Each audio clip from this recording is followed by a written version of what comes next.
Have you ever encountered someone so consumed by rules that they completely forget how to act like a human being? Meet Alex. He was a quiet, low-key guy who just wanted to enjoy his weekends in peace, until he met Linda, the HOA president who treated the neighborhood like her own private prison camp. One bright Saturday morning, Linda made a fatal miscalculation. She decided to fine Alex $500 because his backyard fence was exactly 1 inch too tall. 1 inch. She thought she had him cornered. She believed he would cave and pay without a fight. What she didn't realize was that Alex had studied the rulebook far more carefully than she ever had. What followed wasn't just revenge. It was a carefully executed masterclass in psychological warfare. This is the story of the 1-inch war. And if you agree that entitled neighbors sometimes need to be taught a lesson, strike a blow for justice. Smash that subscribe button right now and join the team, because you do not want to miss the next revenge. To understand why Alex did what he did, you first need to understand Linda. Linda wasn't just a neighbor. She was a surveillance camera disguised as a person.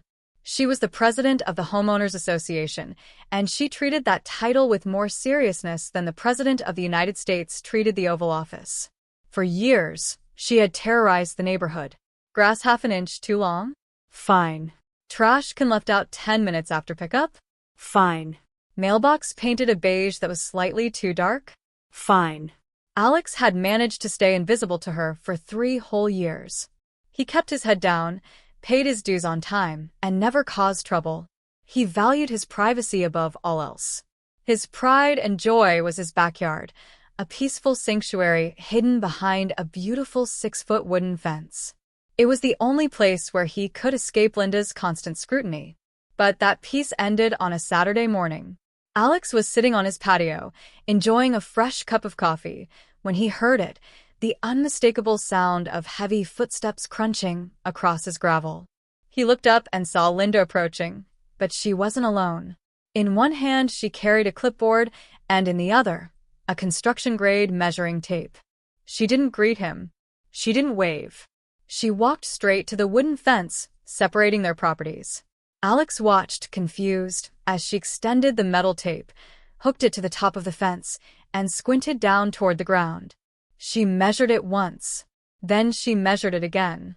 Then a slow, unsettling smile spread across her face. She turned toward Alex and said, "I knew it." Alex stood and walked over. "Good morning, Linda. Is there a problem?" he asked, doing his best to stay calm. Linda aggressively tapped her clipboard with her pen. "Alex, are you familiar with Article 4, Section 9 of the HOA bylaws regarding perimeter fencing?" Alex sighed. "No, Linda, I don't memorize the rule book before breakfast." She smirked. "It clearly states that no perimeter fence shall exceed exactly 6 feet in height. Not 6 feet and a half. Not 6 feet and a quarter. 6 feet. She jabbed the measuring tape. "Your fence, Alex, is 6 feet and 1 inch tall." Alex stared at her, blinking. He looked at the fence, then back at Linda. "Linda, that's just the ground settling. It's 1 inch. No one can see it. It doesn't affect anyone." But reasoning with Linda was like arguing with a brick wall. "Rules are rules," she snapped. "If I let you keep that extra inch, everyone will want an extra inch. Then we have chaos." She tore a pink slip from her clipboard and slapped it onto his patio table. "You have 24 hours. Either you cut every single plank of this fence down by 1 inch, or you will receive a $500 noncompliance fine. If it's not fixed by next week, the fine doubles." Alex was left standing there, shaking with rage. He went inside, but he couldn't relax. He couldn't focus on TV. All he could see was that pink slip and Linda's smug expression. That night, Alex didn't sleep. Instead, he pulled the dusty 300-page HOA rule book off a shelf, brewed a pot of strong coffee, and started reading. He read every line, every loophole, every definition. At exactly 3 a.m., his eyes stopped on one specific sentence in Section 9. He read it 3 times just to be sure.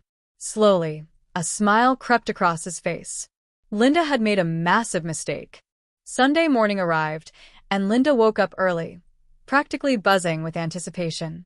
She grabbed her coffee and stood by her window, waiting to see Alex outside with a saw, miserably trimming the tops off his fence.